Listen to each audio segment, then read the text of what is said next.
Stretch out the dreams from my mind. Granny's got the scoop, let's unwind. Birds are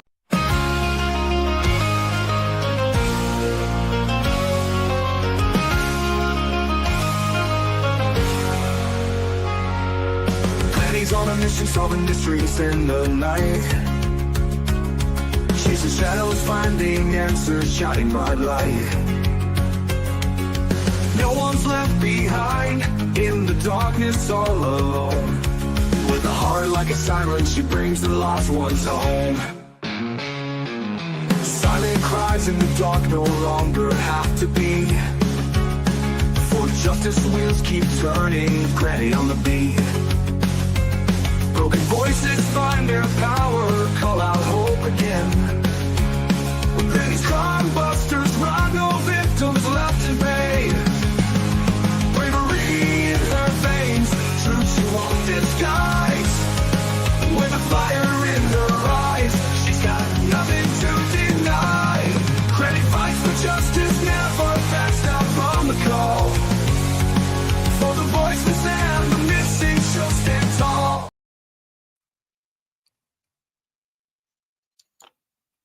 Hello, everybody. How is everybody doing today? Hello, Ginger Girl. Good to see you. And yes, it is our lovely K9's birthday today. Are you in here yet, K9?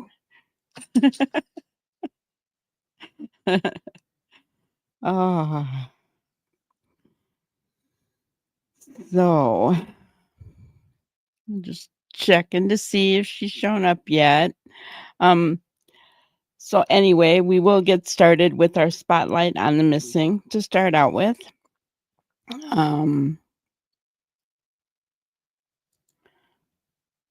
The first one is Magdalena Alonso. Magdalena has been missing since August 3rd, Bedford County, Tennessee. She's 14 years old, 4 feet 8 inches tall, 84 pounds, black hair, brown eyes.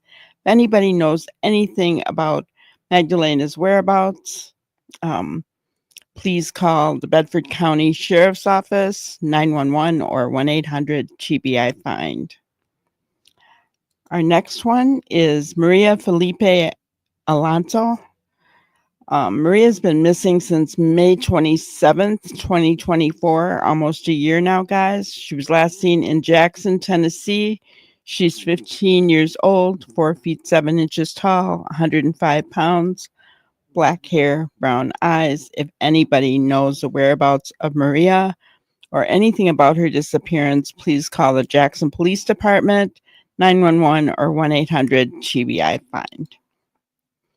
All right, we need to get our children home.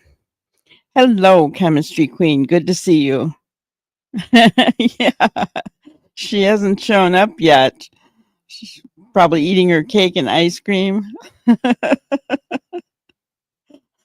I was all ready for her, too.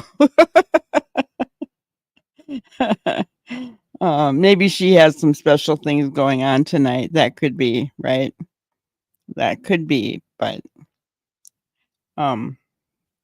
so there's a couple of different things in regards to Jack and Lily's case, guys. They are renewing the search for them, which I think is really important. And let me see here.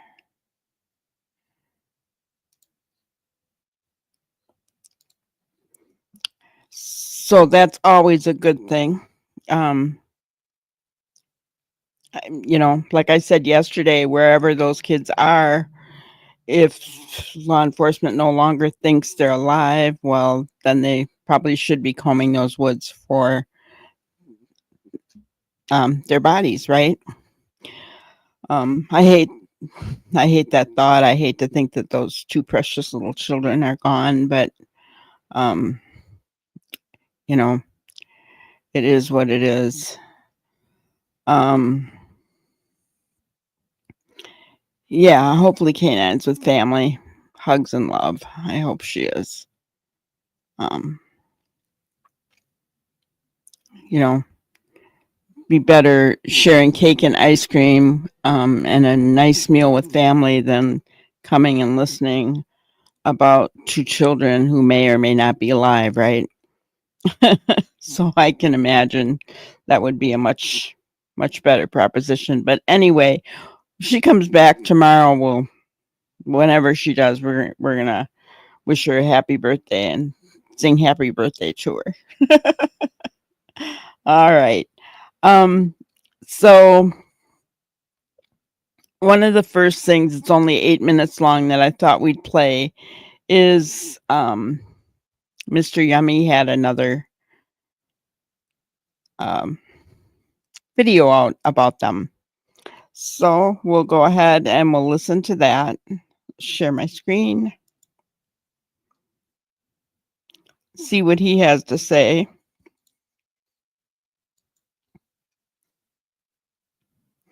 And he is going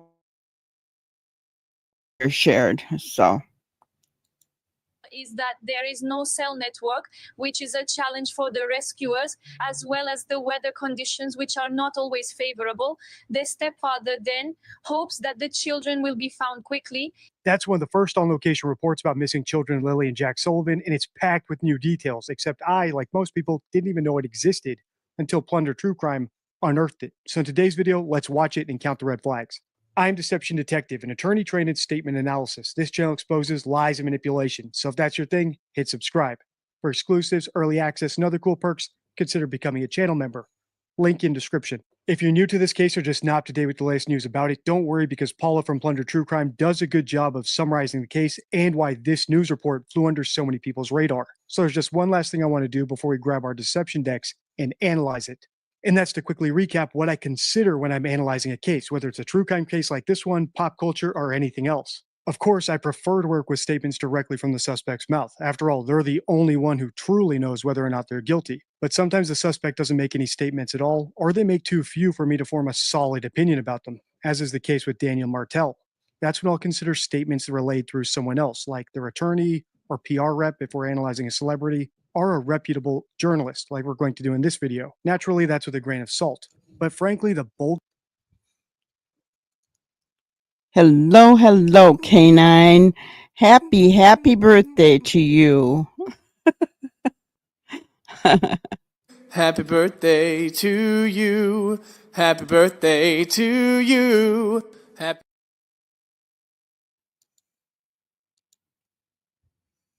Happy birthday to you.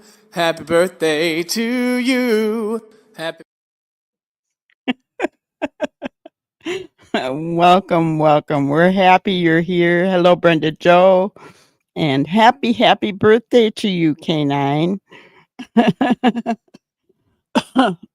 I had to stop our video as soon as you came in to sing happy birthday to you. And no, I don't sing it because you guys wouldn't want me to sing it. You're very welcome, hon. Hope you had a wonderful day. Did you do anything fun today? Do anything for you today? I guess that's a real question, right? Birthdays should always be about you. Hello, Melissa. Good to see you. All right. So we'll go back to Mr. Yummy. Of what I do is decide what to ignore, because that's often what leads people astray. So it's my policy not to even entertain unsubstantiated rumors, anecdotes, or superstitions, even with an entire salt shaker.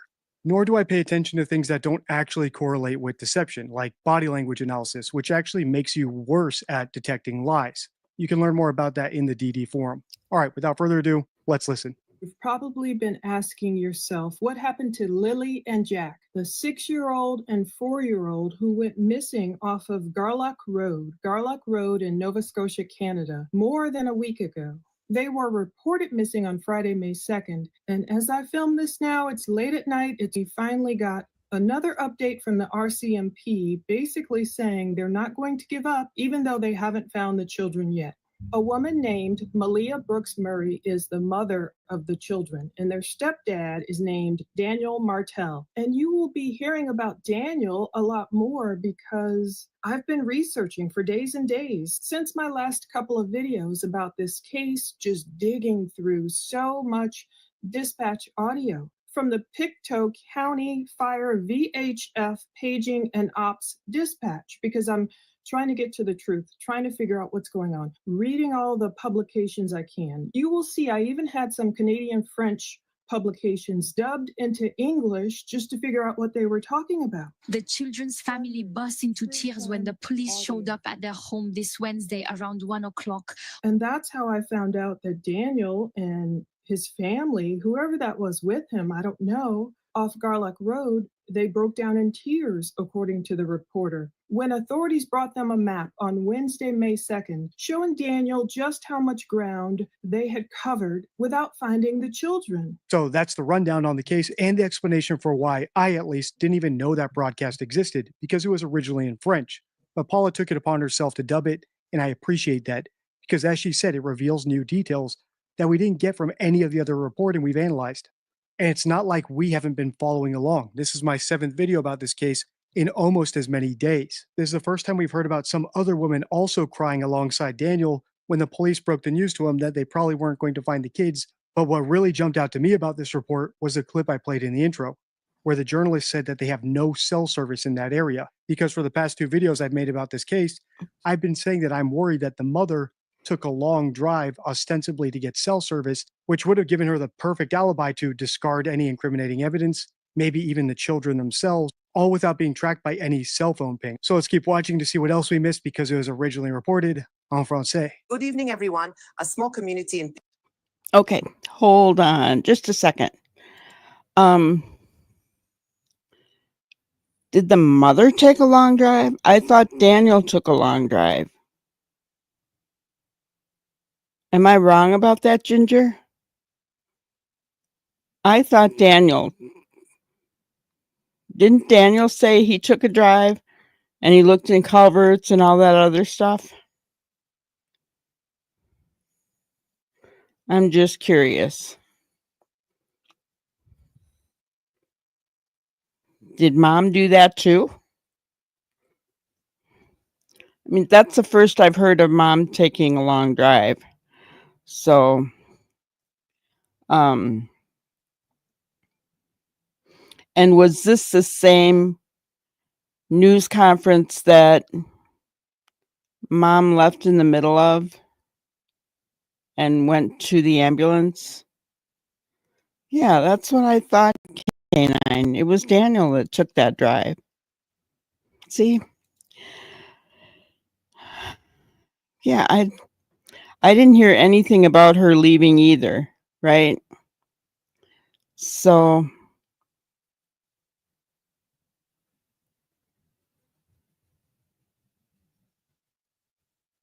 yeah, exactly.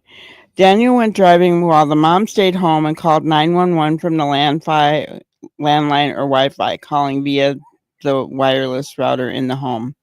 That's what I thought. That's what I thought. Guys, see how things can get... See how rumors get started? No, he's making an assumption, which I have seen Mr. Yummy do. For whatever reason, he thinks Mom has guilty knowledge, okay?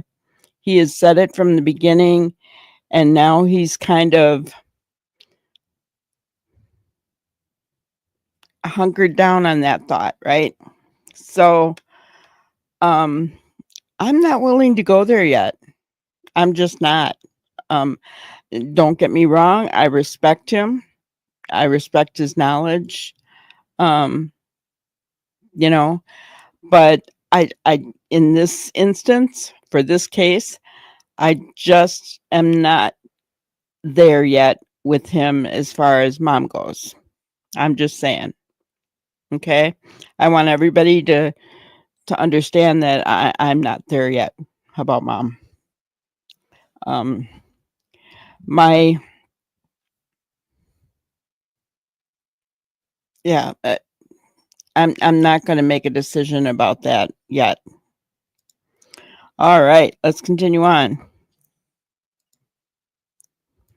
Pictou County, Nova Scotia, is on alert. Two children, Lilly Sullivan, 6 years old, and her brother Jack, 4 years old, were last seen Friday morning at their home in Lansdowne Station. It is near New Glasgow. The numerous search efforts have not yet succeeded in finding the two children, and concerns are high in the community. We have Agatha Bukar on the scene. So, Agatha, how did this fourth day of searching go? Yes, a helicopter flew over the surroundings of Lansdowne this Sunday to find the children. The search coordination center was set up on top of a very wooded hill not far from the home where Lilly and Jack were seen for the last time. Between 120 and 160 volunteers for the search and rescue operations who came from elsewhere in the province are trying to find the traces of the missing, accompanied by sniffer dogs and drones. A city councillor who visited the search site every day said that the community was therefore very worried and concerned. It was Donald Parker, the councillor in Pictou. He hopes that everything will turn out well and asks the public especially to not go to the investigation site because they might blood the trials. This is another line that jumped out to me because I haven't heard the request not to come to the area because it could hinder the search put so explicitly, especially since we've seen so many other interviews where Daniel Martel talks about being out there searching, running ahead of the drones, and doing things that obviously the search team knows isn't productive to the search, which makes me wonder if they've relayed that information to him. And if they have, why is he insisting on going out to search anyway? Is it out of fatherly instinct? In other words, he can't help himself but search? Or is it to deliberately tamper with the search? That's a really good question because Daniel even admitted he was going out ahead of the search team. So why was he doing that? Right? He shouldn't have been. I understand, I mean, if he truly loved these kids, you want to be out there, you want to be searching, but you also want to follow what law enforcement says, right? And law enforcement, RCMP, were telling people not to go out there. They had professional searchers out there, people that are trained for that, and they didn't want anybody else out there. So why Daniel was going ahead and doing this, I don't know, right? Yeah, they had to have a guy dressed in military gear to tell him to stay out of the woods. Yeah. So what was his reasoning behind it, right? What was his reasoning for totally defying law enforcement? I question that, right? I don't know.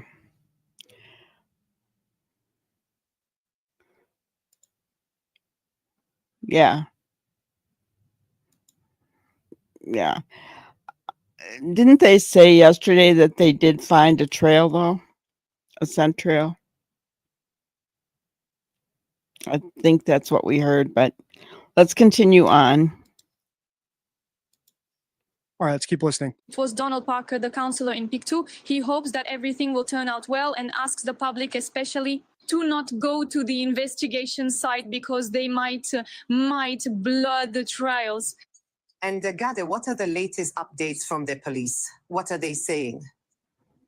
So around 4 o'clock, the police said they were obviously continuing the search and that they were also going to try new areas to try to find the children. However, the stepfather of the two missing children has little hope and doesn't think the children can be found in the woods. Let's listen to him. I don't know. I don't know how I feel about them being in the woods anymore because they would have found it by now in the woods. So I'm urging the public to come out and if they have anything to offer, anything to say. So a major difficulty for the police here is that there is no cell network, which is a challenge for the rescuers, as well as the weather conditions, which are not always favorable. The stepfather then hopes that the children will be found quickly. He also asks, with the public's help, he also requests that the borders and airports in New Brunswick and elsewhere be monitored. But again, he asks for the public's support to find the two children. Thank you very much, Agatha. As I said earlier, that bit about the cell service really jumped out to me because it confirmed my hunch that the cell service is really spotty out there, which could provide the perfect alibi to take a long drive, to hide evidence, or hide the children. But it's not the only thing that jumped out to me. It's just the only new one that jumped out to me because I hadn't heard any other news reports confirm that bit about there being no cell service out there. For instance, I've already pointed out in previous videos how I don't like how quickly Daniel Martel gave up on the search for the children in the woods. Typically, the parent of a missing child, even the step-parent, doesn't give up after just 3 days. One explanation for his super rationality is that he has some other information that suggests to him that the kids are in fact dead, which I've covered in previous videos in this series, which I'll link at the end on the end card. Finally, as I've said in those videos, I don't like the part about Daniel insisting that the police station people away from the area where the children went missing. Plunder has curated plenty more interesting audio about this case. I've linked her channel in the description if you want to show her some love. But if you want me to analyze it, let me know by liking, commenting, and sharing. Okay. So, interesting.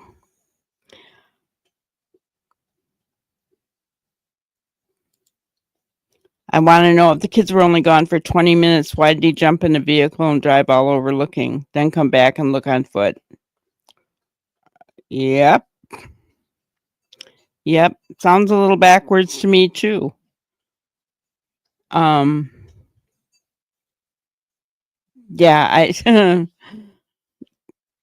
it does sound backwards, right? There's obviously a lot of questions that we have that we don't have answers for.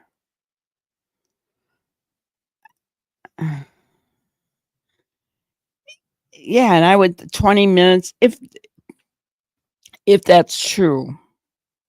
If they left Friday morning, why did he take off in a car versus going out and looking on the property, searching in the woods for him? Right? And he made sure to mention that he looked in culverts. Was he trying to tell us something? I mean, I don't know. And one thing that Mr. Yummy did not mention that he has mentioned in other videos is pushing a narrative. Both mom and stepdad are pushing the narrative that the children were abducted. How do they know this? What evidence do they have to feel that these kids were abducted? To me, they're pushing a narrative already. Mr. Yummy brings up a really good point about Daniel giving up after 3 days of searching in the woods. Right?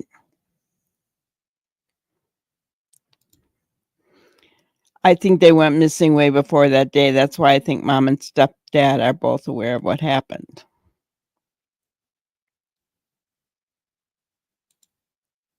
I want to know why Daniel didn't get up and check on Jack when he said he heard him in the kitchen.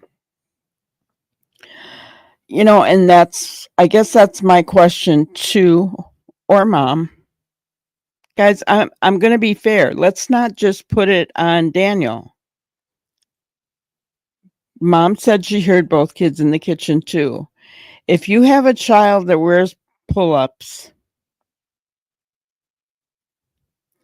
aren't you going to get up and make sure their pants are changed or cleaned up or whatever from overnight? If your child,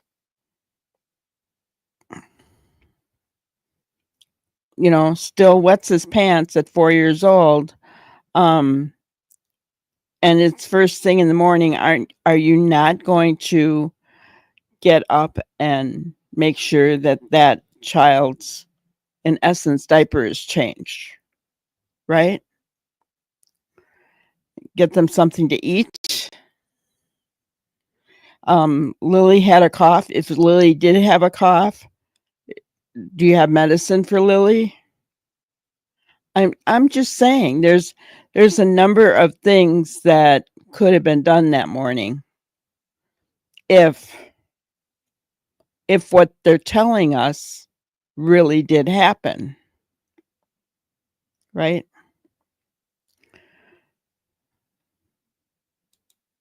So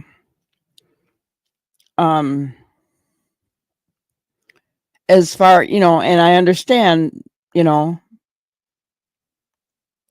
mom had baby in bed. Well, if baby was sleeping, that's okay. Mom could have still got up to check on Lily and Jack as well. They are her children after all, right? Or they could have helped each other. They both heard them awake.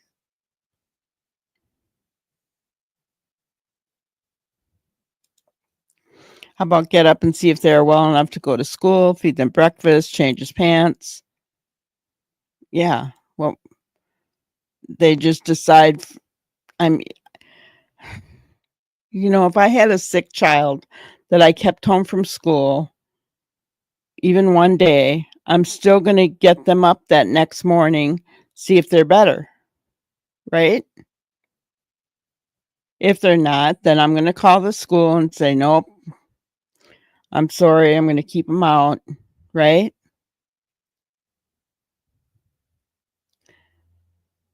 So, and you're going to do that every day until they're better. And when they're better, obviously, you're going to send them to school.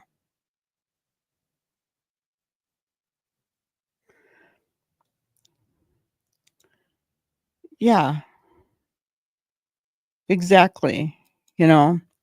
So I don't know. I have a few concerns as far as how the children are being taken care of. If they're low verbal like they said they were, then don't they need constant attention? I don't know. It just makes me wonder, right? Yeah, I would be up checking on temperatures.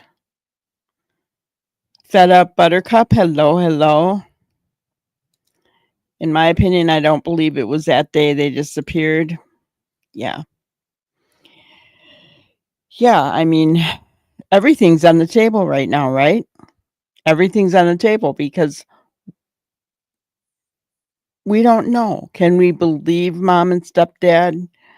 Mom is now separated from him. She's blocked him on everything and not talking to him. He doesn't get to see his daughter. I don't understand all of that. So I don't know. There's a lot going on there, right?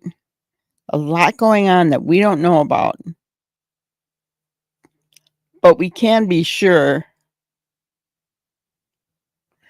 Yeah, Daniel says he told them to be quiet so the baby could sleep.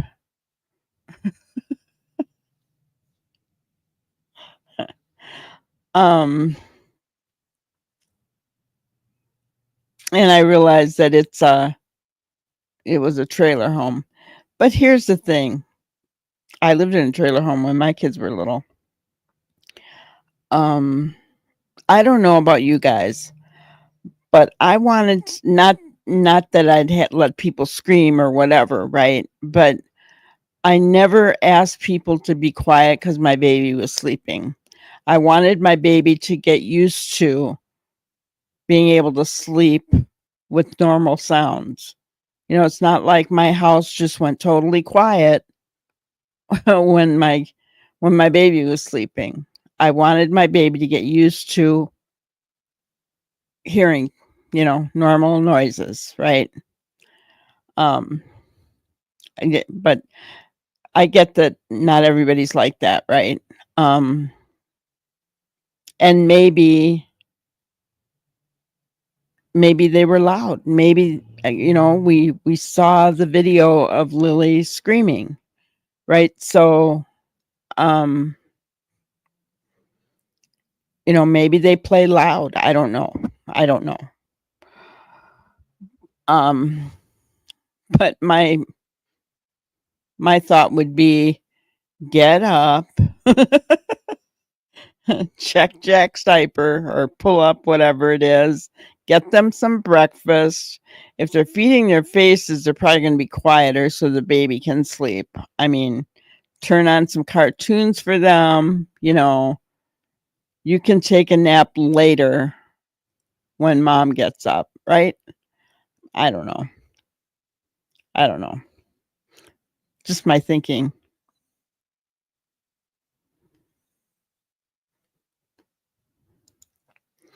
My mom said she could vacuum the room I was sleeping in and I wouldn't wake. See, I didn't go that far. I didn't do things like that. But, I'm just saying I talked normal. I didn't whisper when my kids were sleeping, nothing like that. I wanted them to get used to hearing regular household noises. But no, not vacuuming. My friend lived by the train track with a new baby, and that baby slept right through the train passing. It was way loud. Oh, yeah, absolutely. Or people who live by airports, right? The planes going overhead. Kids learn to sleep through that stuff. I mean, the last thing you want is to have a house so quiet that, when something does happen, they wake up at every little thing. It's just that, doesn't make any sense. It makes me wonder, did they favor this baby of theirs, the two of them, over Jack and Lily? Because listen, guys, if Jack and Lily were low verbal, then they took extra care. It's kind of the same thing we've seen in Sebastian's case. What was the first thing Katie did was put him on medication, right? Where Seth never had him on it, right? But Seth was there with him day in, day out, and he helped him. He trained him. They're more work, right? They take more time. They don't learn like other children do. So you have to put in the extra effort, right? In that video we saw, how long was Lily screaming before anybody said anything to her? I'm just saying. So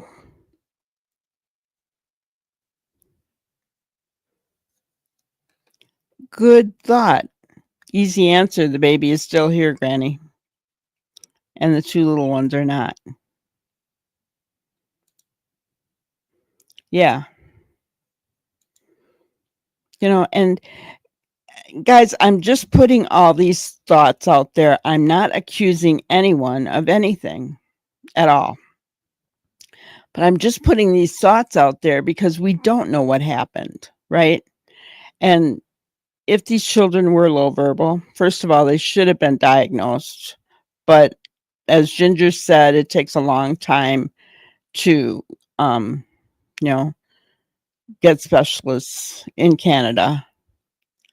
Oh, that's a good thought. Sebastian was shipped off to his dad's when Faith came. Was Faith favored as well? Good point. Very good point. Very good point. What do you do, guys?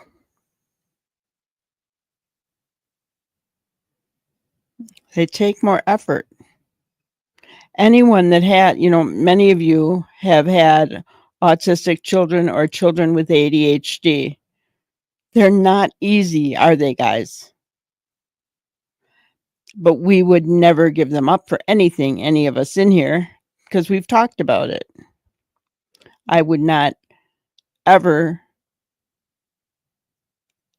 ever say or do anything, in other words, I don't regret having a child that had ADHD at all. But she did take more work. She took more work than my other child.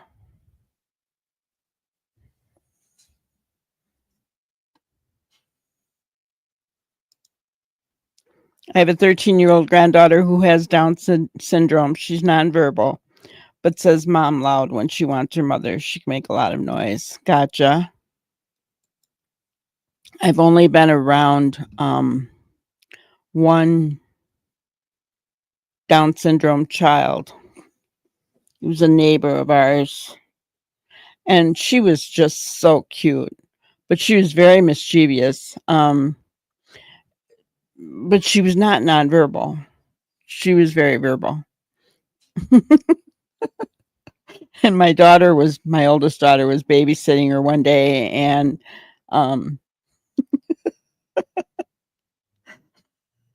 she it was really funny because I guess what happened, the little girl said she wanted to play a game. And so she opened up her closet, and this game was like on the top shelf. And my daughter had to step inside the closet and, reach up for it. And when she did, little girl locked her in the closet. And she was in there for like over an hour trying to talk this little girl, letting her out. She finally did, but the little girl was laughing the whole time. Oh, my daughter was so scared though, she felt like she did something wrong, right? She's supposed to be watching her, and the little girl locks her in the closet. But I mean, those things, they take more work is what I'm saying. They just take more work. They take more patience. It's not easy, right? And some parents have a really difficult time dealing with that. Is baby Meadow a normal baby?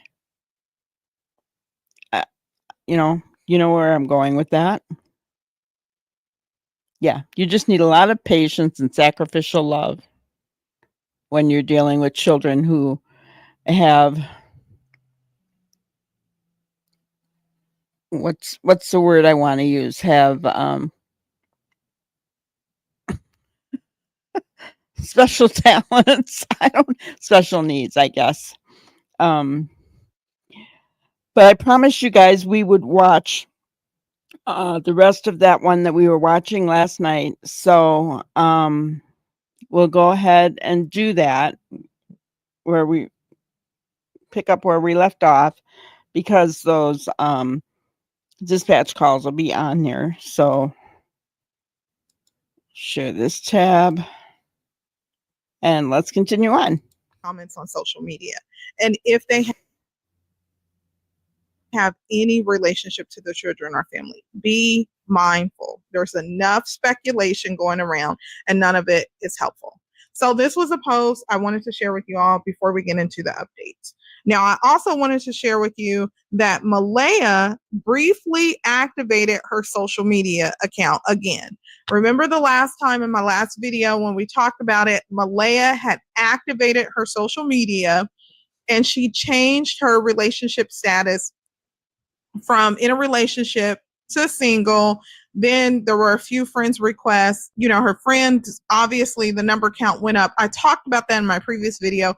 If you haven't checked it out, please check it out. Now, this time when she reactivated her social media account, obviously she kept it up a little longer, which allowed for me to grab some photos. So there are some new photos throughout the video. Please make sure that you look at those photos, of Lilly and Jack Sullivan. Now, what some others immediately pointed out online is that Malaya has been under public scrutiny. Her and Daniel Martell, given the living conditions of the home or outside of the home, people have left comments. Now, I will say that immediately when Malaya reactivated her social media account, a lot of people were leaving positive comments and said, above all, regardless of their speculated income, because we don't know, but regardless of what income people believe that Malaya had, the kids appeared to be loved. Their home appeared to be clean. This is what various comments were pouring in online, just showing support and saying that Jack and Lilly did appear to have clean clothes on, despite some of the limited photos that were previously shared. In addition to this, when Malaya reactivated her account this time, she did so with the intent of erasing all of the photos of her and Daniel Martell together. So as I previously said, Daniel Martell, he interviewed, and as you heard in the beginning of the video, he said that Malaya, she left. Her family is accusing him of potentially being involved. So she left and went to another community that she's still there, but she just went to another community and she's no longer living with Daniel, residing with him. She is separating herself, and she took to social media not only to update her relationship status, but she doubled back and she deleted all of the photos. Of course, I captured some of the photos and you'll see them here. You'll see them throughout the video. Now, Malaya does not appear to be the only person that has been updating her social media account. Daniel Martell's mother, she also took to social media allegedly and updated her cover photo on her account. The updated cover photo says, now it's okay to not be okay. Some days are just harder than others. Now, this could potentially reflect what she may be going through in response to Lilly and Jack Sullivan being missing, or it could just be a simple photo update. What are your thoughts? Let me know below.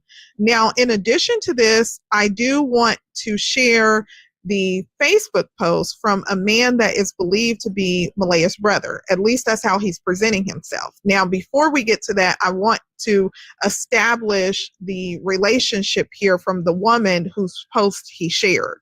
Now, this woman, a lot of members of social media has went to her page and said, how are you related to Malaya? If you look here, there was a post that she shared of Lilly and Jack Sullivan. Under the post that she shared, and her photo is the top, Malaya's mom's is the bottom. The photo that she shared of Lilly and Jack Sullivan, someone went under the photo and they said, this is incredibly scary. I can't believe no leads at all. Praying for the family and all who love them. Do you know the family? So sorry you are going through this. In response to that question that was posed to her, she responded and said, they are my family.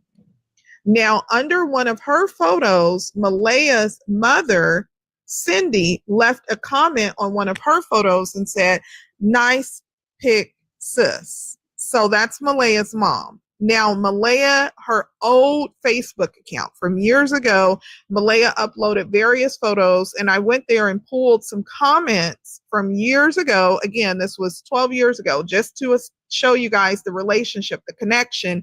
She left a comment and she said, cuties. Malaya responded and said, thanks, girl. And then she also replied and said, my beautiful goddaughter, love you, sweetie, have a Merry Christmas. Malaya responded and said, tee-hee. So this establishes that although she may not be a blood relative, she is the godmother to Malaya. Now, the significance here is that a man who claims he is Malaya's brother, He shared a post that she had put on her Facebook page. He shared that post. The post that she put was still praying and sharing. Please share and have an Amber Alert to find and issue an Amber Alert, to find these precious children. We cannot go another night without them home. Now, this is the post that she put on her account. Now, this man who identifies himself as Malaya's brother, he shared her post. In response to him sharing her post, someone went under his post and said, "Post all you want, Joe. I still coming to collect." Now, this comment, someone did reply and say that they are reporting this to authorities. So it's already been reported according to what they said. Now, he, prior to that, had shared another post of Lilly and Jack Sullivan, where the aunt, remember the aunt who claimed that both kids were nonverbal. I talked about that in my last video and I shared the post. She has been almost daily sharing photos of Lilly and Jack. She's the aunt from the father's side of the family. He shared one of her posts, and on that he said, "These are my sister's kids. If anyone knows anything, please let her know." So again, he's presenting himself to be Malaya's brother. I do know that they do not share the same mother, because the woman that claims to be his mother is not the woman who we know to be Malaya's mom. Now, in addition to this, I'm going to go ahead and play the audio from the dispatch audio. The dispatch audio is significant because while they're out, the search team is out, someone says that they discovered a camera. So I'm going to go ahead and play that.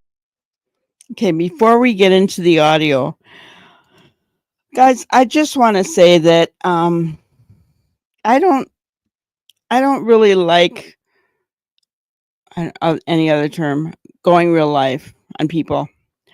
It doesn't really help for us to know who Malaya's sister or brother or godmother are. I'm just going to say that because it doesn't, if we find out later on that they have the children, then they're a part of the case. But right now, we don't need to know all that, guys. What's important is finding these kids, and that really, I just don't think there's any need for it. Okay. So I see I missed some things here. The real me. Hello. Good to see you. Welcome back. And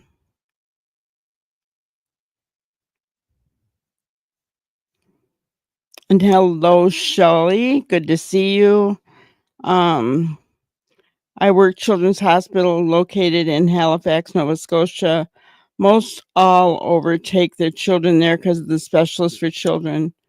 It's a hospital for children. Just wanted to share this. Gotcha. Okay. That's awesome. Thank you for the info.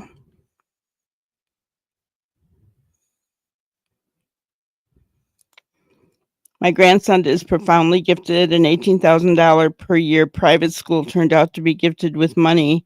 Bell-shaped cure at 140, not 159. He's different, sweet, and homeschooled. Aw, that's awesome.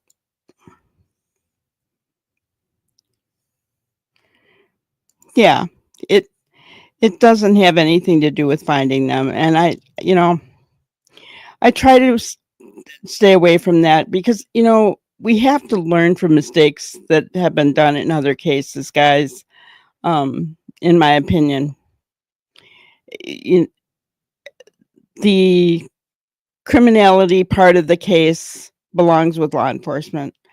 Let them just do their jobs. Let them do their investigation. We don't need to go on Facebook and figure out who Malaya's brother is. We don't need to figure out if she's got a godmother.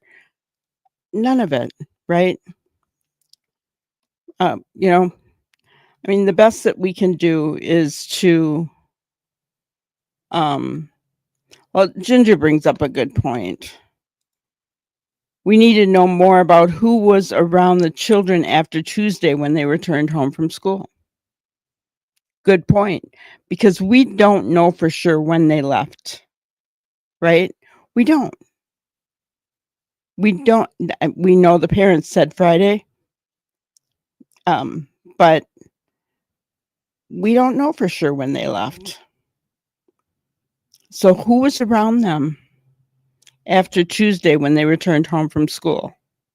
Those are the people that's going to be important in the immediate part of this case and finding these kids. That's right, Thromi. We need to focus on the children, right? Focusing on the children is going to be really important. So let's get back to the dispatch. Please pay attention to this and drop your comments below. Do not forget to like, comment, and subscribe. I just want to let you know, on last night's search, we were having problems with our TMR communications through our command trailer. I think we've got a connector or a wire with a problem. Something you might want to consider activating public field comms to come aid us in communications if that's going to be a need. Already done, they're en route.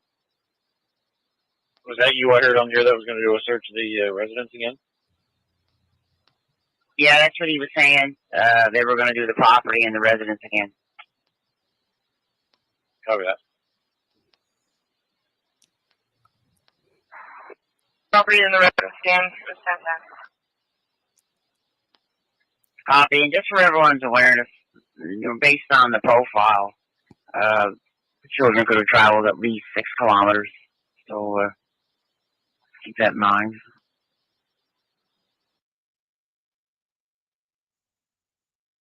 Sergeant Young, for your awareness, their media release has been put out, and a non-intrusive alert has been sent out to Pictou County. Perfect, thank you.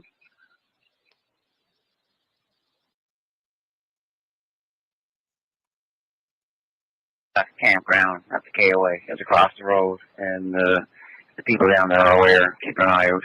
There's also a trail cam that was found on that road for the staging area. Just trying to make contact with the owner there now to see if he had any footage. Okay, so you just heard the dispatch audio related to the camera that they found. Now, what was not revealed, although they said we're going to get with the owner to see if they have any footage, what was not revealed, at least in the portion that I've reviewed, is whether or not the owner was able to give them any footage. If they is, that's definitely going to be big in the case, especially if Jack and Lilly are potentially captured on the camera. I am not indicating that they are at all. I'm just indicating that that would be a key piece of evidence for the investigator. And it's something that I always hope surveillance footage is definitely always a benefit, but that has not been revealed, nor do I want to say that or imply.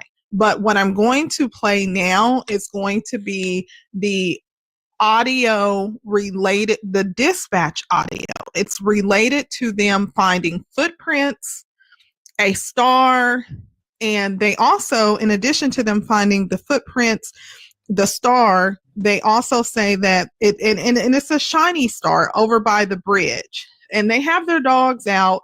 So you'll hear that they say that there's a potential scent that they believe that they picked up on. So I'm going to go ahead and play that. But before I do, I'm going to play this interview by Daniel. The reason why I'm playing this is because Daniel is going to say, he's going to talk about the footprint, but then after that, the news lady is going to talk about what the family said that the kids had on. So I'm going to go ahead and play this. Please do not forget to like, comment, and subscribe.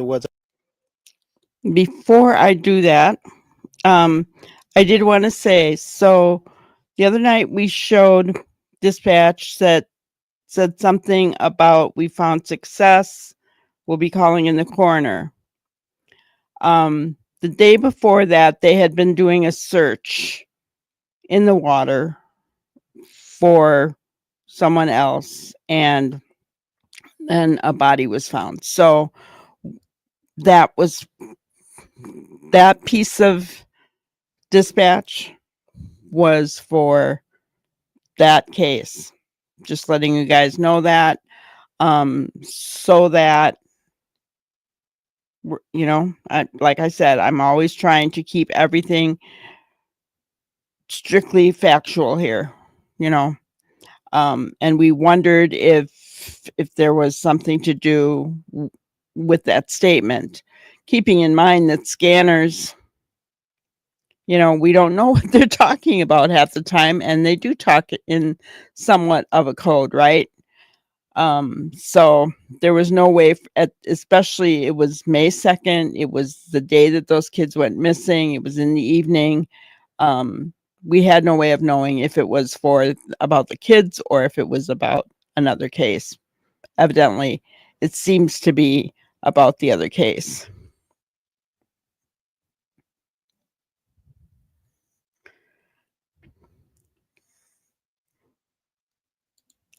Exactly. The genealogy does nothing to advance the case.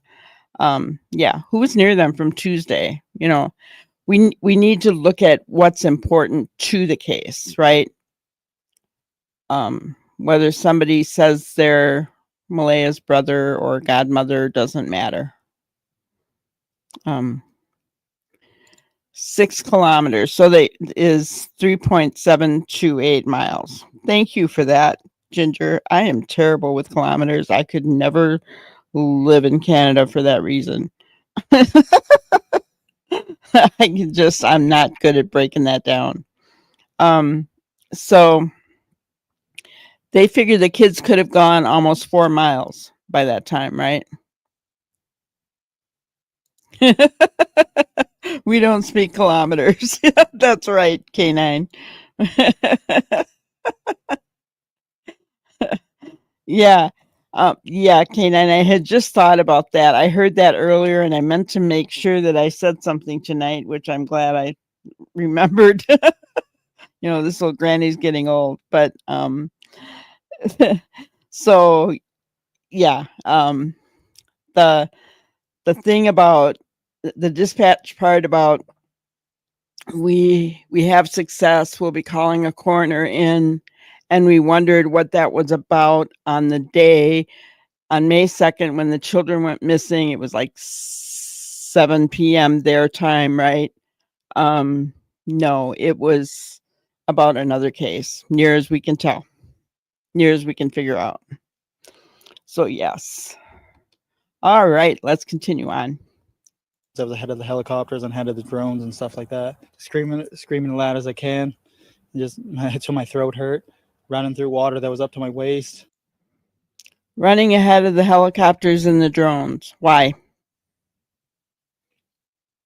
That's my question. Why was he doing that? What was the purpose? And as soon as I got back, I wasn't allowed back in the woods until a man dressed in military outfit said I could go back into the woods. 4 days into the search for his missing stepkids, Lilly and Jack Sullivan, Daniel Martel is pleading with the public to keep their eyes peeled, but he has begun to lose hope they are anywhere in the vicinity. They hate being wet and cold, so they immediately would have came right back into the house. The only 2 prints are right beside the house facing the road, and then that's it. Martel wants, you know, and yeah, see, but I don't know, maybe he didn't think of it, but I'd be thinking the helicopters and the drones are up there. They're probably using heat signature, right? I should stay out of the woods, maybe? Right?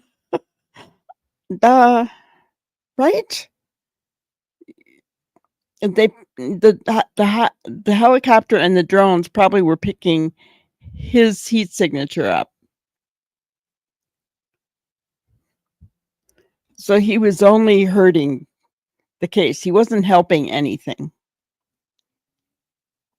You know, and I understand, guys. Sometimes parents who are distraught can do stupid things. I get that. But I just question why he was out there doing that when he knew the helicopters and the drones were in the air.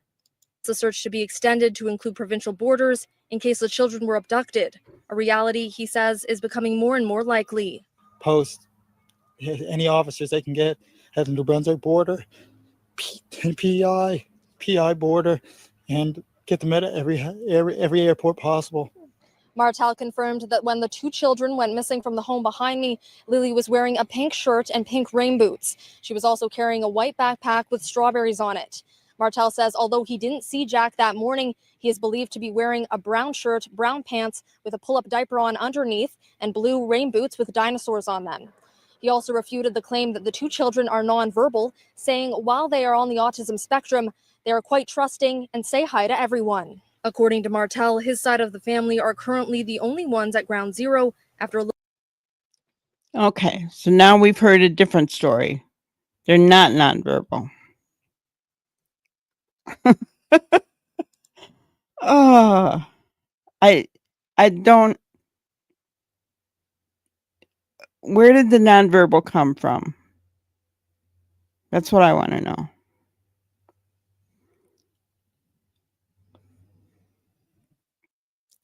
So a water rescue was called in the day before the children went missing. Yeah, they were searching the body of water in the area at the same time the search teams came in.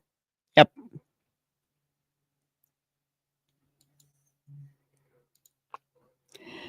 Good point, the real me. I agree with you. Making it about himself. Isn't that one of Mr. Yummy's narratives? They make it about themselves. Who else did that we know of? Yeah. He was interfering more than helping. Yep. Yeah, and why is he telling the RCMP how and where to search?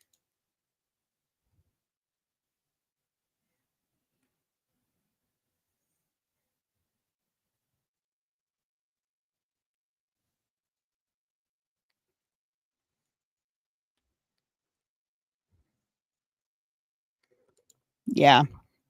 That was a weird statement, don't you think? I'll search for the rest of my life. Whatever. No, you won't. You quit after 3 days. I'm sorry.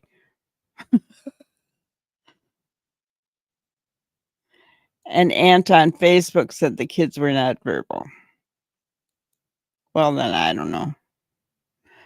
Hello, the Jersey ladies. So we're getting two different stories then. The stepfather is saying no, and the mother said that they talked to everybody. Remember? So I don't know.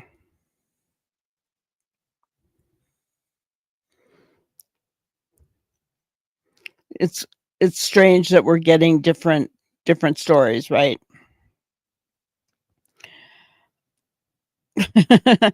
And all I can think of is Sebastian Rogers' case all over again, right? We're getting conflicting stories, and it, especially when it comes to, remember how in the beginning, Sebastian was made to seem like he was almost nonverbal, like he was, well, I don't even want to say the word, but like what Chris likes to say he was, right? They made Sebastian look bad. And even Seth had made the statement saying that they're making my children look like, or they're talking about my son as when he was like 4 years old, right?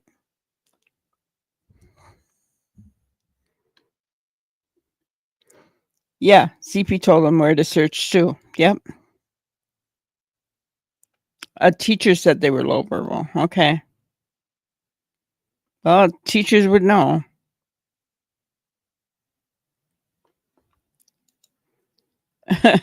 That's smart, actually, Melissa. You know, they had Daniel mark a map to show him where he thought they could be. Yeah. right? That's smart. Well, where do you think they could be? If they took off in the woods, where do you think they would be?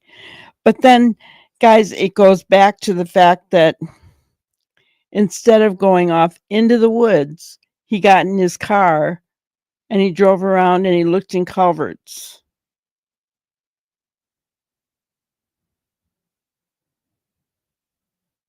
And when he came back, the RCMP were waiting for him. Right? But on the other hand, the bus drivers seemed to be able to understand them.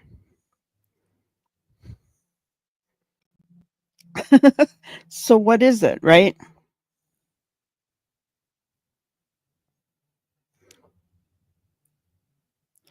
Maybe they shouldn't be late. Maybe they obviously they need to be tested. They were not diagnosed. But there's a big difference between being nonverbal and being and maybe not being able to communicate completely effectively at their age level.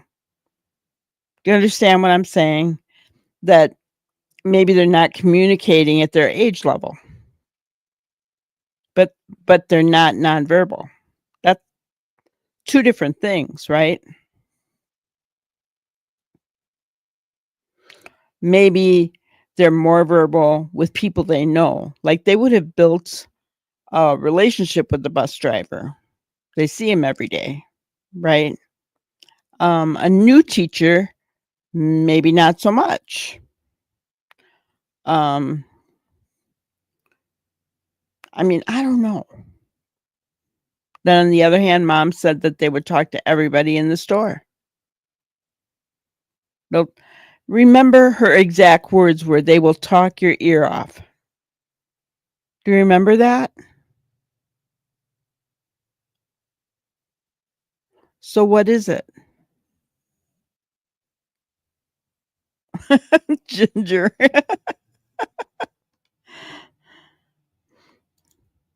My sister was slow to speak. Mom said it was because I had a big mouth and talked too much.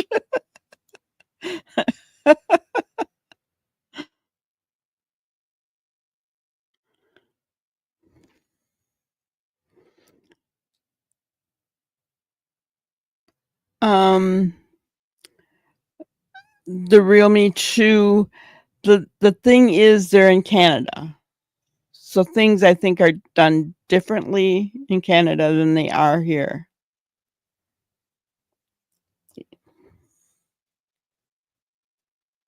All right, let's continue on. Lilly and Jack's mother left the county Saturday, but still he remains, begging anyone with answers to come forward and bring his children home safe. Anybody who has any information, or you think you've seen something or hear something, or any messages from friends about hearing something, just contact your local police services.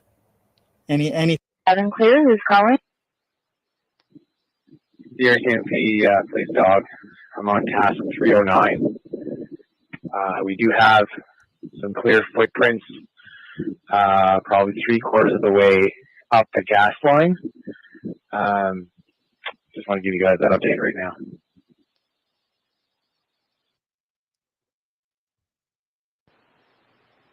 Interesting.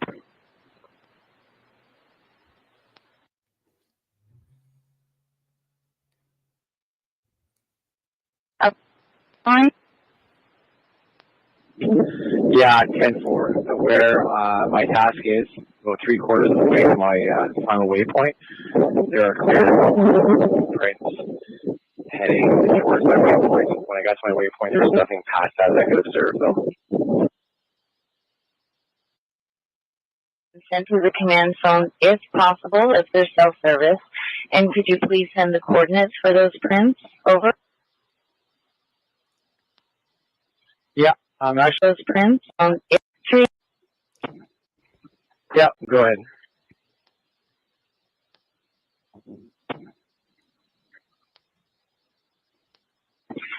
309, command is requesting a photograph be taken and sent to the command phone if possible, if there's self-service. And could you please send the coordinates for those prints? Over. Yeah, I'm actually going to be back at my truck in about 30.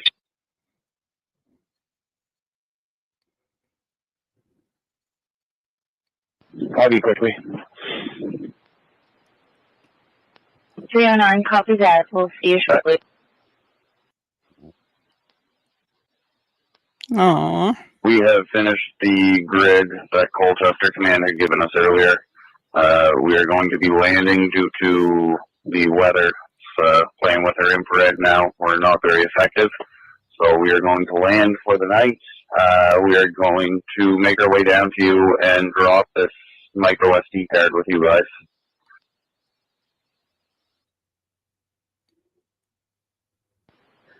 Okay, weather's bad, and you guys are finished for the night. Okay, thank you. 10-4, thank you.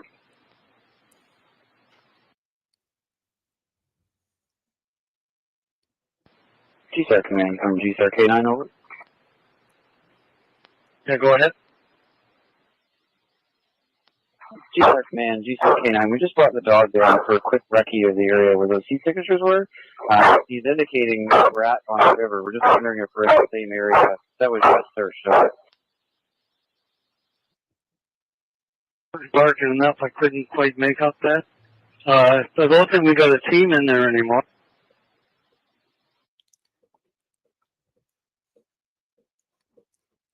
GSAR Command, Team 119. GSAR K9, just the dog's indicating where we're at on the river here, and we're just curious if this is the same area that we just had with the heat signature. Because if he's picking up on the team that was just here, then that would make sense. Over. You copying that, K9?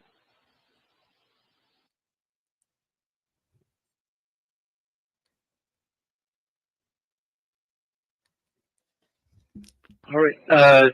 Okay, Todd. You're back on the highway, right? On the road? Yeah, K9, they're back up on the road. On the Logram Town Road, whatever. They're back on the road. The other team that was just there. Is this one of the stars that fell off? That they found on the bridge?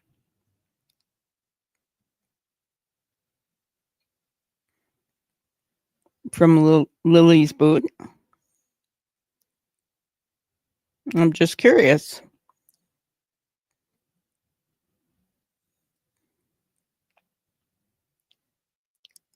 But this is some long Copy downtime. that, K9, that the team that was up there at the last coordinates looking for the heat spot there, they're back on the road.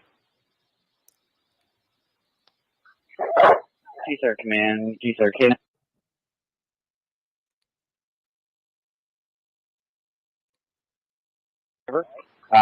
We see their headlamps as they were taking off. Just want to make sure that they were on the opposite side of the river because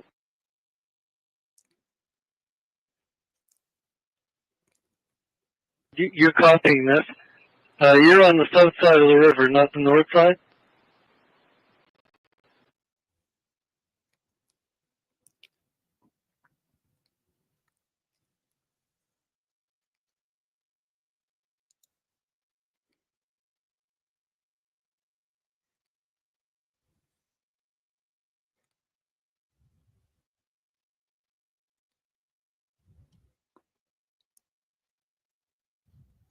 K9, they're on the south side of the river.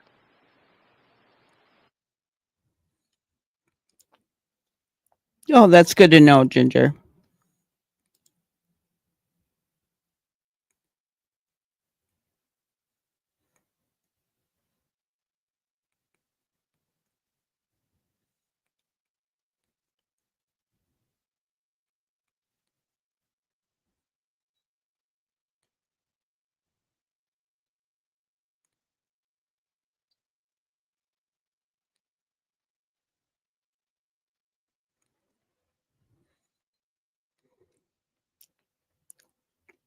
Oh, there's some long downtime. That canine, they stayed on the south side of the river. They can go the other side.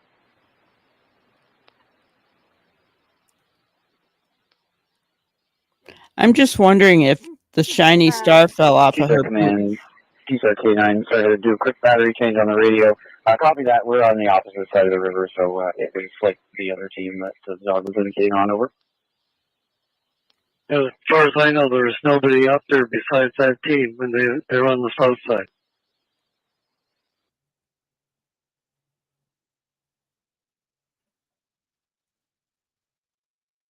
Yeah, they remember seeing your headlights too, so they seen you guys.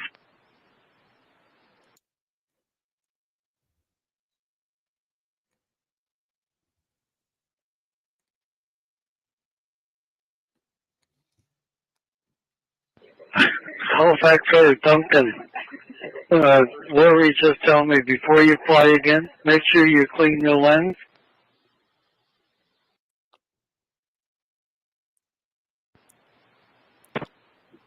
Copy that. We have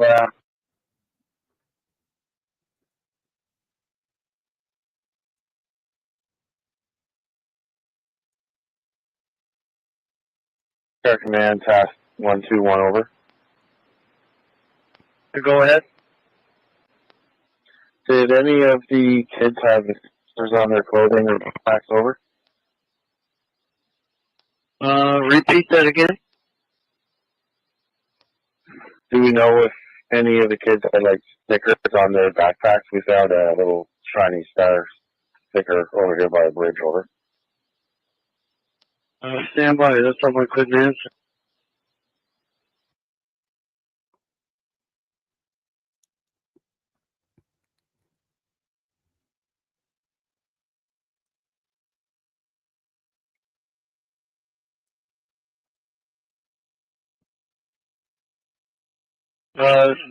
Stickers for strawberries. You say you found a star? Yeah, it's like a holographic little star over.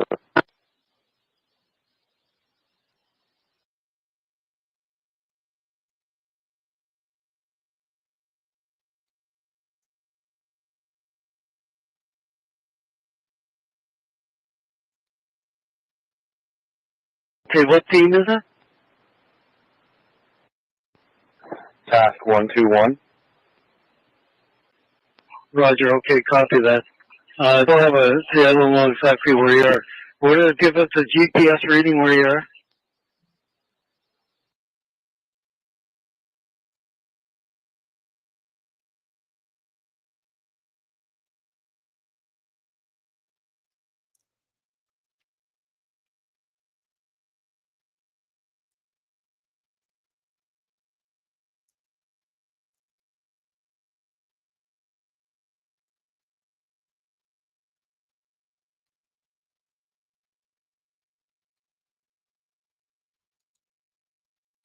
Oh, you're breaking up real bad.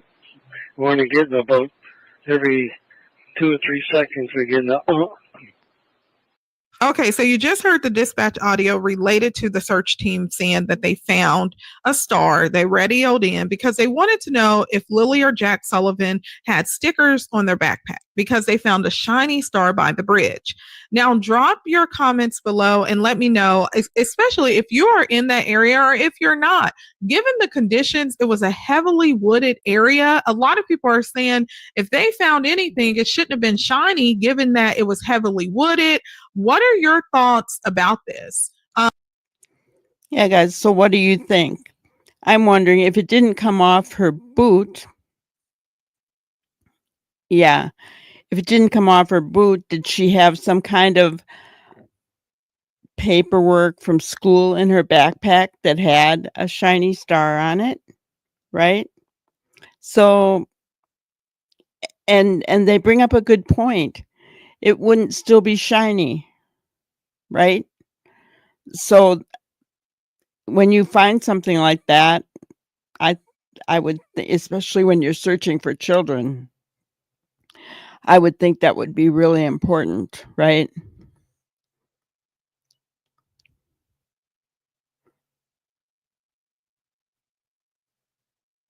Okay, let's see.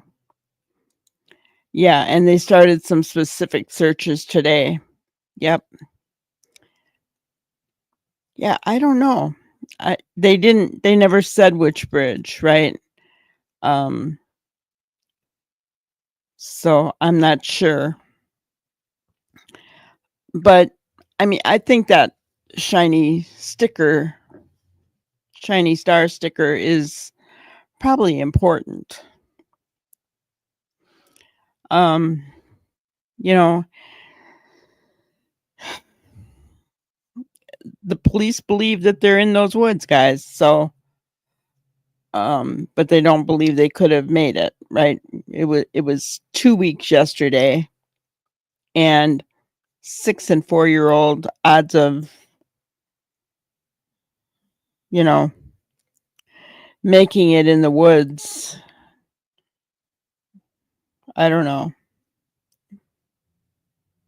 I mean, miracles have happened, right?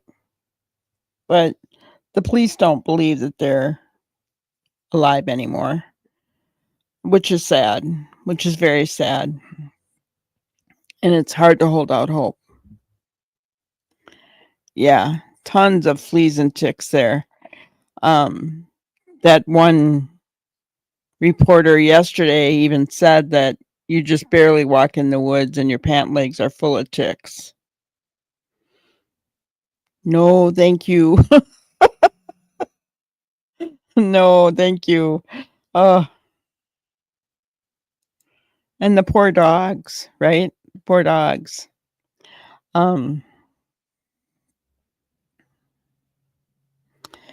I don't know. The only thing that we can do is continue to pray for Lily and Jack. There was a picture of her that I saw where her eyes just sparkled, and I thought, oh, that little girl, she's got beautiful eyes.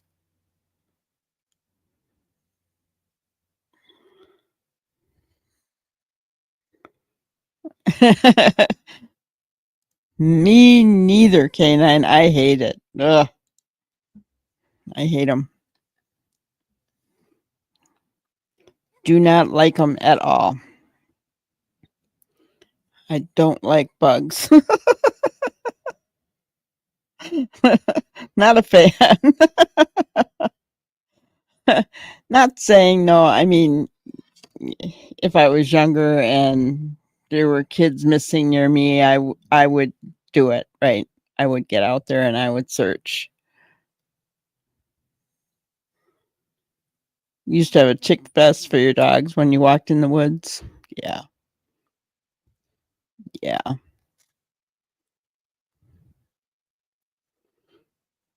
I can imagine. Gotta be horrible. But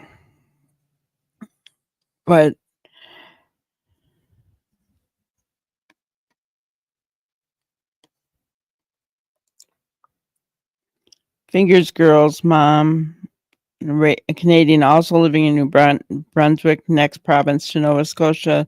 They will be searching tomorrow, also sun up till dark. Gotcha. I'm glad. I'm glad that they're out there again. I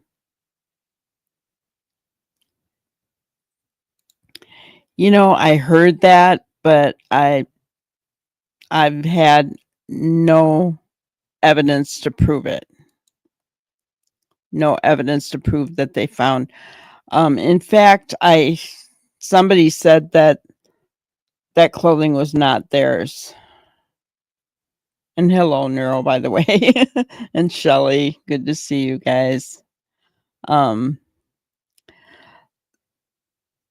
it was a pink shirt and a blue shirt or something like that.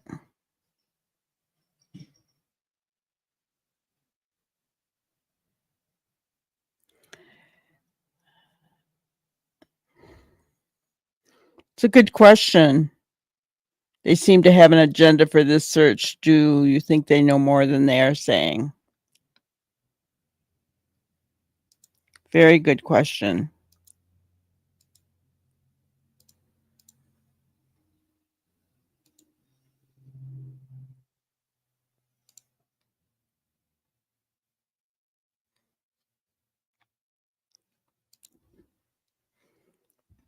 But then again, I mean,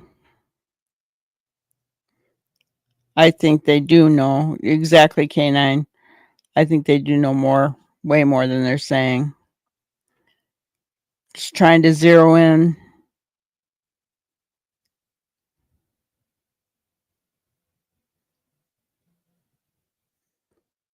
The real me too. Is it your birthday too?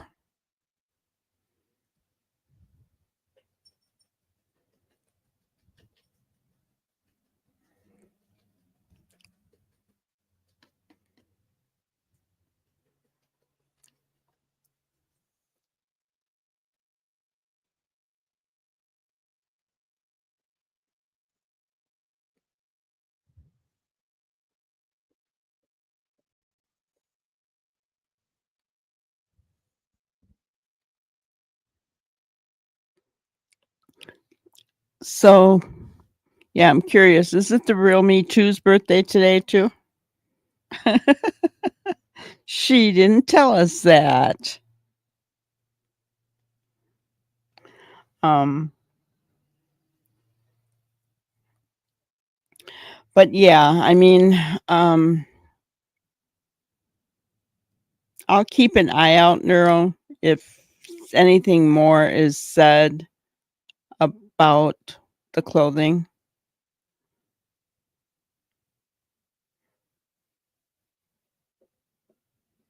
Ah, gotcha. Okay, cool. I was gonna, we were gonna do the happy birthday for you if it was. It's me, Jen. So.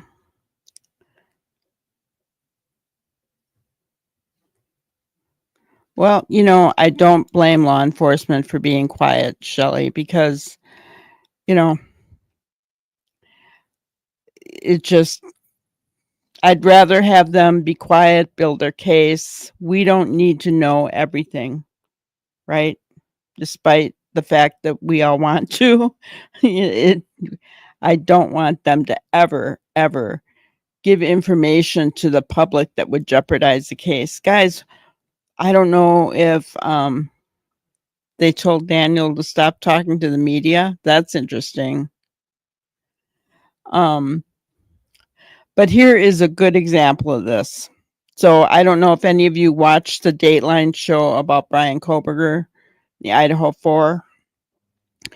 There was extra information that came out in Dateline, which I didn't watch Dateline, but I watched a report about what they said.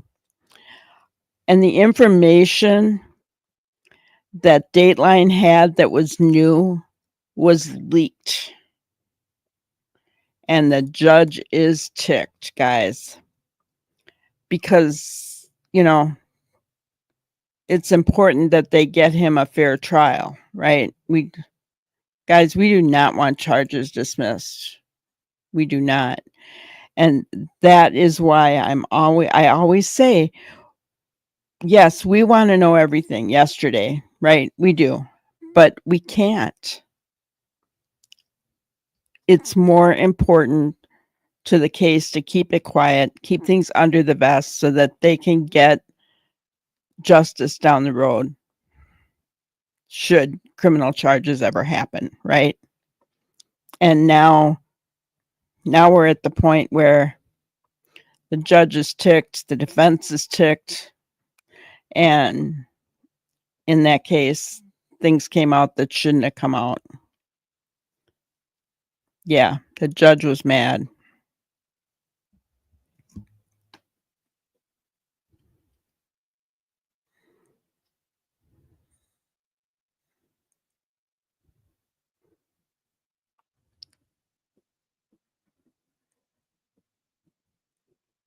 I think, I think RCMP told him to stop talking,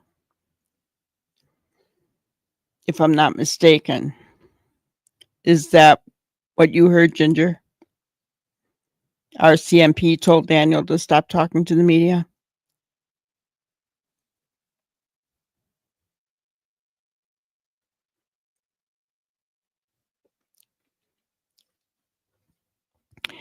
I don't know if he's lawyered up. I haven't heard anything like that. Yeah. So Ginger said the RCMP we've heard has told Daniel to stop talking.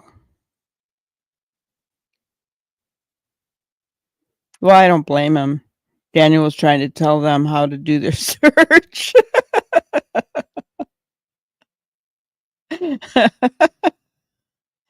uh, I mean, he was telling him to go out further away, to the airports and everything, sending him off away. You don't tell search teams and law enforcement how to do their jobs, right? You just don't. But so my grannyism for today is one that I don't know if we can have for this case. I mean, I know some of you are still hoping and praying that the kids are alive, and it's honestly hard for me to have hope when law enforcement doesn't believe they're alive. That makes it hard for me. But I mean, we can hope for a miracle. When the world says give up, hope whispers, try it one more time. And many of us have not given up hope in Sebastian's case, right?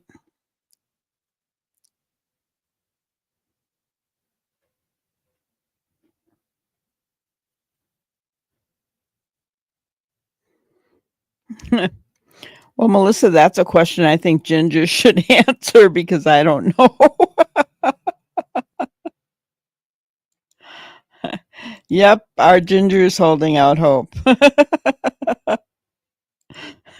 I usually am right there with her, but law enforcement comes out and says that I can't. I just can't. Right, Neuro, we're never giving up on Sebastian, are we? None of us. There's a difference in Sebastian's case, right? In Sebastian's case, there's no evidence to prove that he's anything but alive, right? And law enforcement has not come out and said they think he's gone either. Where in this case, early on, law enforcement came out and said no, they don't hold out any hope that they're still alive. So two entirely different scenarios, right? Two entirely different. Yeah. I think so many of us feel that way, the real me, for sure, because that young man has grabbed our heart and he will not let go. Never going to let him go. I put out my shorts every day. We don't talk about him as much anymore because I refuse to get caught up in the drama of things. I will not talk about the drama. And there's nothing happening, right, to talk about. We have exhausted his case here in Granny's Crime Busters until we're blue in the face. Doesn't mean we've forgotten him, and we mention him every single night, don't we? We mention him every single night. Just will not let him go.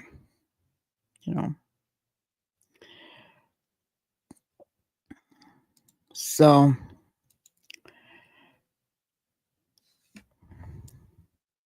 your grandmother's last name, Hope. Awesome. Yeah. I mean, absolutely. Absolutely. you know, what an incredible day it's going to be when Sebastian returns home. I mean, guys, I will go live, but I don't know how much talking I'll be able to do because I'll be bawling my eyes out.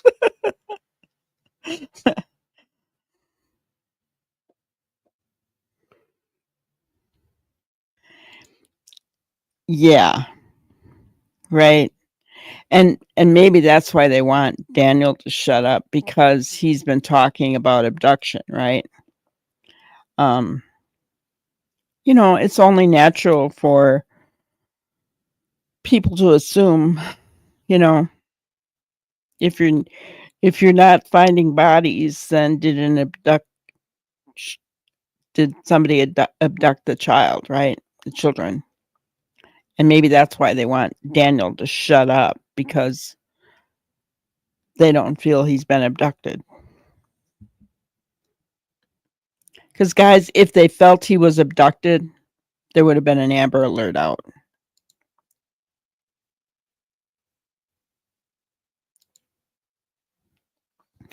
An experienced detective said if you can't solve the case, go back to the beginning and start again. Neural, we did that here at Granny's Crime Busters. We went, didn't we, guys? We went all the way back to the beginning videos, and I don't think any of us really want to watch them again. Oh, man. I mean, not only did we watch them a second time, but then we watched them 3 or 4 times because we watched Behavior Panel, we watched Mike Demand, we watched Mr. Yummy talk about them all. So yes, we've exhausted everything in Sebastian's case, honestly. But I agree with you. Police have to do that. They have to start over.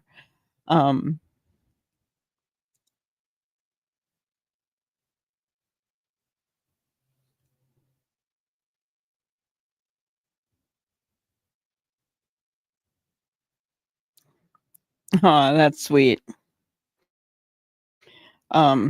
Yeah, a special thank you for all of you who work with special needs kids. That's incredible calling. It really is. It's incredible calling. Takes a special heart to do that. I like that. The children with special powers that only God can see. I love that. I love that.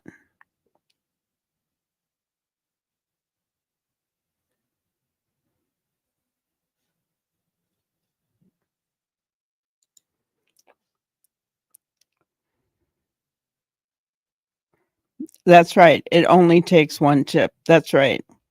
Well, every day I put out a short with Sebastian's picture and a different quote every day.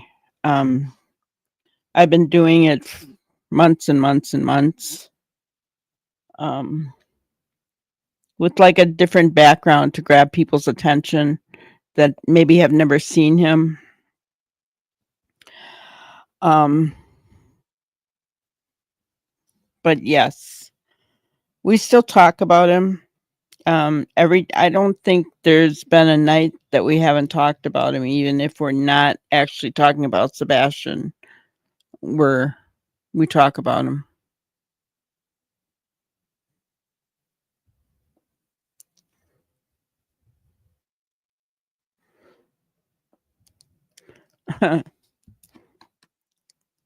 No worries, the real me too. And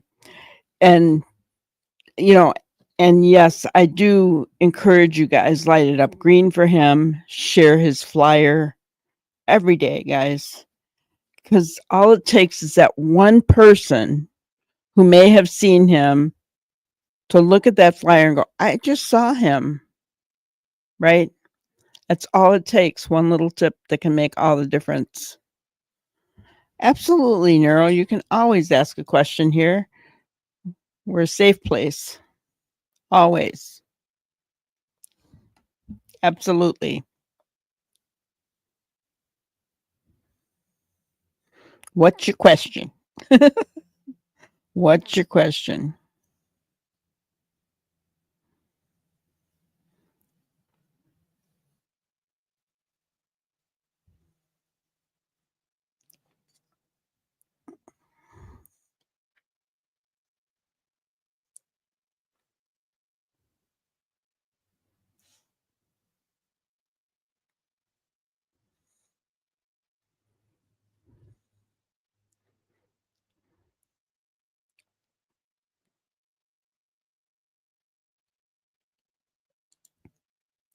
Yep, I know he does. I've never met Seth. My heart goes out to him though. Um, and that's one of the reasons why um I won't give up, right? It's one of the reasons why I keep pushing um the fact pushing that there is no evidence that Sebastian is no longer with us, because Seth believes he's still alive, and I'm honoring Seth's feelings in that matter. No matter what anyone thinks. So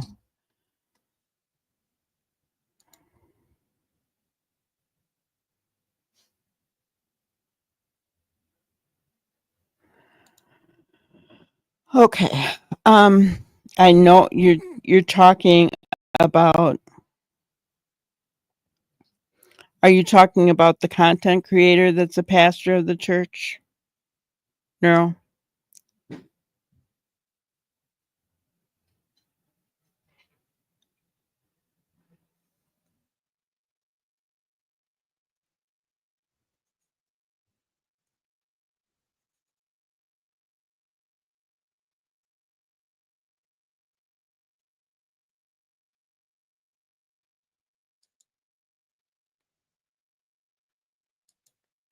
Hello, Kent.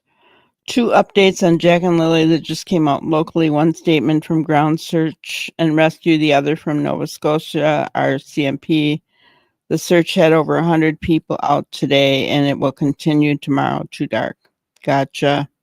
So they didn't find anything yet today then, huh, Kent?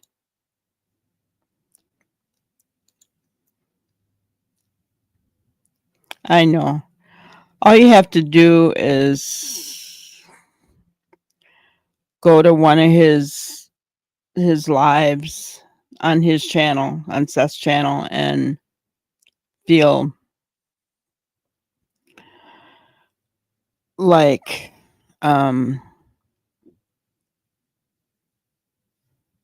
you just cry with him. I mean, I just cry right along with him. I can't help it. I just do.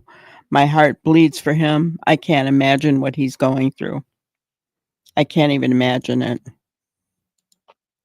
So, Neuro, you're saying yes. So, as far as the pastor of the Bowery Sox Church being involved, I can only speak from my thoughts on this. Okay, I'm going to say no. And yes, I know he's never talked about Sebastian on his channel. Here's what I believe, why I believe that he has not talked about Sebastian. It would be a conflict of interest. He's a teaching pastor at that church. He's not the full-fledged pastor. He's a teaching pastor. It would be a conflict of interest for him to talk about a case that involves some of their members. I have profound respect for that. So I don't believe that he has any,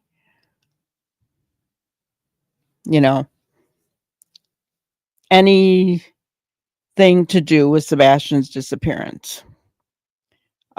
Could I be wrong? I could, I suppose. I could, but I just don't believe it, right? So that's where I stand with it. There's never been anything said. And even when people were accusing him, he didn't come out and try to defend himself. So he's been just very quiet throughout the whole thing.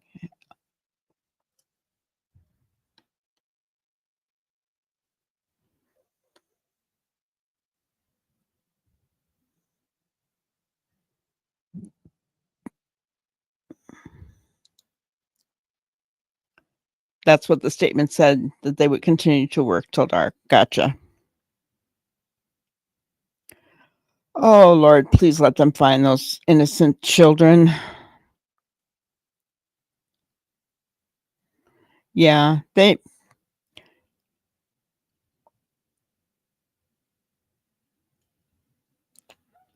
as far as the items that they said, no. Gotcha. Thank you for the update, Kent. Oh, you're from Pictou. Gotcha. Gotcha. How is your community doing, Kent? That can't be easy.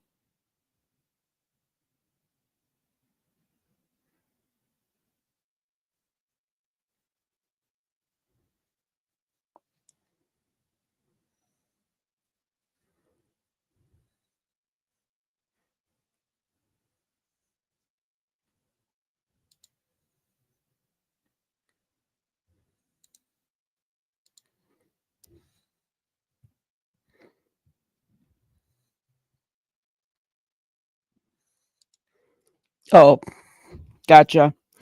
Well, it actually came up a long time ago, but if you're starting from the beginning, yes. And I actually used to watch this creator. So, I mean, not all the time, but I mean, I used to watch different videos of his. So I don't think, I honestly don't believe he had anything to do with anything. And I think he's handled the gossip and innuendo very professionally. So, in my opinion, only speculation, but I say one was possibly an accident and then the other had to go, because if you remember the father's interview, he said they're more than brother and sister. They were best friends, and you all know the kids say darndest things. So, well, mommy and daddy say this, but I do suspect the parents' stories were too rehearsed and inconsistent. Well, that's interesting coming from someone in that county, right? I appreciate you sharing your thoughts with us. 20-minute drive from where you live. Gotcha. Well, and Kent, if that's the case, that's really, really sad. I agree with you that there have been inconsistencies in the parents' statements, for sure. I think a narrative has been tried to put forth by stepdad. But yeah, I don't know. It's either way, it's it's heartbreaking because children should not have to lose their lives for any reason. Our children need to be protected, right? They need to be protected. We're losing too many of our children. It's just awful. Just horrible.